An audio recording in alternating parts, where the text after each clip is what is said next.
પણ ભાગવત સ્ટોરી નથી. સ્તુતિમાં ભાગવત છે. એમાં છે ગીતોમાં ભાગવત છે, સ્તવનમાં ભાગવત છે, ચર્ચામાં ભાગવત છે, ઉપદેશમાં ભાગવત છે. ભગવાન અને ભક્તની એકાંતિક વાર્તાલાપ એ ભાગવત. જો ભગવાનની કથા હોત ને તો ભગવદ્ ગીતા કહેવાય. શું કહેવાય? ગીતાને શું કહેવાય? ભગવાને ગાયું એટલે ભગવદ્ ગીતા. આ ભગવત નથી, આ ભાગવત છે. શું છે?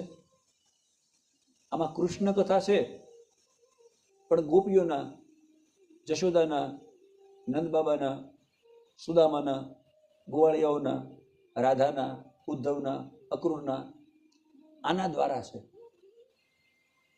રામકથા છે, પણ વિભીષણ, સુગ્રીવ, શબરી,